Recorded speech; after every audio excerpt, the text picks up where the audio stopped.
इसमें क्या करेंगे, सबसे पहले तो बनाएंगे एक वर्ग। क्या बनाएंगे? वर्ग, एक वर्ग। इस वर्ग में देखिए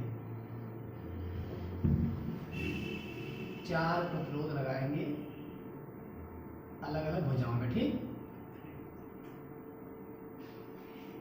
यहाँ पर ऐसे ए बी सी और डी। हमारे पास कितने हैं? 4 वर्ग हो गया, ए बी सी डी।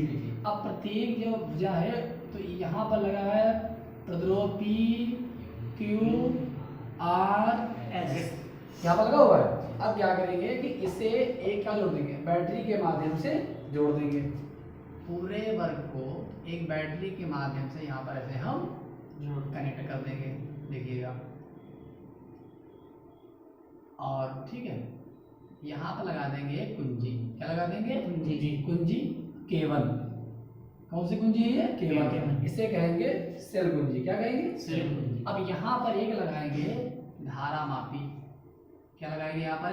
धारा मापी, कैपिटल G, क्योंकि इसे कहते हैं गैल्वेनोमीटर। क्या कहते हैं इसे? गैल्वेनोमीटर। एक कुंजी हम यहाँ पर लगा देंगे, ओके। इसको नाम देंगे K2।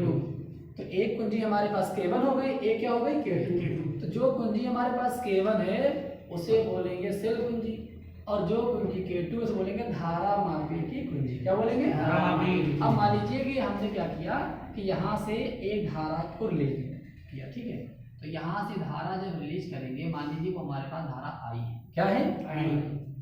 फिर धारा जब संधि ए पर पहुंची, कहाँ पहुंची? तो संधि ए पर पहुंचने पर धारा 2 पार्टों में चली जाएगी। ऊपर वाले पार्ट में जाएगी I1, इस पार्ट में जाएगी I2। तो जैसे यहाँ पर धारा हम I1 भेजेंगे, दूसरे पार्ट में क्या भेजेंगे? धारा हम I2।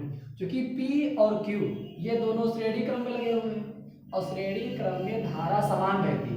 कैसी बहती है? समान। तो यहाँ पर धारा कौन सी बह रही है? I1। तो इसमें धारा कौन सी बहेगी? I1। कौन धारा बहेगी? I1। अब यहाँ देखिए इसमें धारा कौन सी बह रही है? I2। क्योंकि R और S ये भी दोनों श्रेणी क्रम में लगे हैं, तो जो धारा R में बहेगी वही धारा S में बहेगी। तो बताओ R में धारा कौन सी बह रही है? I2। S में कौन सी बहेगी? I2। तो यहाँ पर हम इसको फ्लो कर देंगे I2। उसके बाद क्या होगा कि यहाँ से धारा I1 आई और यहाँ धारा कौन सी गई? I2। ये दोनों दोबारा कहाँ मिली? संधि C पर। तो जिस तरह से यहाँ बिंदु A पर ये दोनों धाराएं अलग अलग हुई थी, उसी तरह से संधि पर धाराएं मिल गई। किरचॉफ का पहला नियम क्या होता है कि संधि की ओर आने वाली धाराओं का योग बराबर संधि से दूर जाने वाली धाराओं का योग। अब संधि की ओर धारा I1 आ रही है और कौन सी आ रही? I2। तो I1 और I2 को डिवाइड करें क्या हो जाएगा? I1 plus I2। I1 plus I2 जो कि I के बराबर है। I के बराबर है। तो यहाँ पर क्या लिख देंगे? I। जिस तरह से यहाँ हमारा I जो था वो 2 पार्टों में टूटा था, तो यहाँ पर दोबारा फिर वही पार्ट मिल करके I बन गया।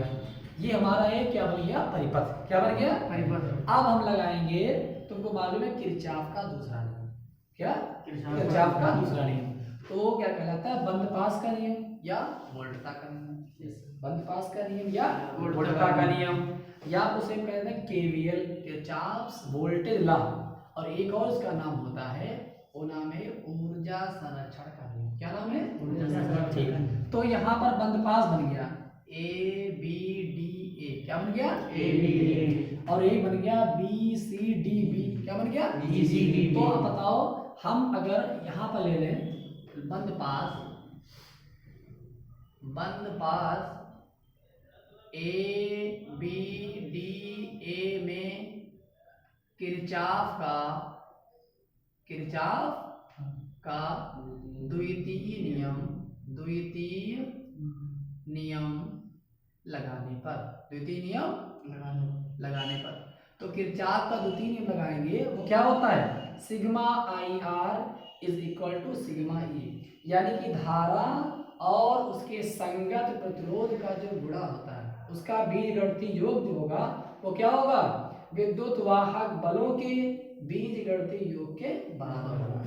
तो अब हमने लिखा बंद पास ए बी डी है, तो हमें जाना है पहले ए से बी में। कहाँ जाना है? ए से बी में। अब बताओ पहले ए से बी जाने में प्रतिरोध कौन सा मिला हमें? पी मिला।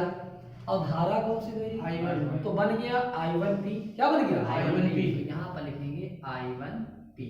ओके, उसके बाद हमें बी से आना है डी में। कहाँ आना है? बी से डी। क्योंकि हमने पहले बता रखा है कि अगर ये संतुलित अवस्था में है तो जो धारा मापी है उसमें कोई विक्षेप नहीं होगा, यानी कि उसमें धारा का फ्लो नहीं होगा। तो इसको हम छोड़ भी सकते हैं, या ना छोड़ो तो G गुणे 0 लिखो, लेकिन इसको हम हटा देंगे। क्या लिखेंगे? अब B से D मान लीजिए यहाँ पर धारा का फ्लो नहीं हो रहा है, तो उसे हम अब नहीं लेंगे। ठीक, कोई विक्षेप नहीं हो रहा है। उसके बाद क्या करेंगे? हम D से कहाँ पहुंचेंगे? A में। कहाँ पहुंचेंगे? D से A में। तो जैसे D से A में जाएंगे, क्योंकि धारा का फ्लो हो रहा है A से D में। किधर हो रहा है? ए से डी में। हमें कहाँ जाना है? डी से ए में। तो जब धारा के चलेंगे विपरीत, अगेंस्ट चलेंगे, तो मान लेंगे माइनस का। ऐसा मान लेंगे, तो यहाँ पर हो जाएगा माइनस I2R। क्या हो जाएगा? Minus I2R। हाँ, देखिए यहाँ पर माइनस I2R। उसके बाद फिर E तक आ गए, जहां से चलेंगे दोबारा वहीं तक आ जाते हैं, तो एक बंद पास हो जाता है। अब ये बताओ, A से B, B से D, D से दोबारा फिर A तक आ गए, कहीं रास्ते में कोई सेल पड़ा? जब कोई सेल नहीं पड़ा है तो उसका विद्युत वाहक बल 0 होगा। क्या होगा? तो बराबर में क्या लिख देंगे? 0। तो इसलिए यहाँ से जो I1P बराबर हो जाएगा I2R। ये हो गया समीकरण नंबर 1। ओके, दूसरी बात ये है, आप लेंगे बंद पास B C D B। कौन सा लेंगे? B C D B। B C D B। अब यहाँ पर बंद पास B C D B में किरचॉफ का द्वितीय नियम लगाने पर, किरचॉफ का द्वितीय नियम लगाने पर, द्वितीय नियम लगाने पर, तो जैसे ही किरचॉफ का दूसरा नियम यहाँ पर लगाएंगे हमें कहाँ आना है? B से C। तो बताओ B से C आने में कौन सा प्रतिरोध है? क्यों? बहने वाली धारा कौन सी? I1। तो क्या बन जाएगा? I1Q। क्या बन जाएगा? I1Q। तो यहाँ पर हो गया I1Q। उसके बाद हमें C से कहा आना है D में।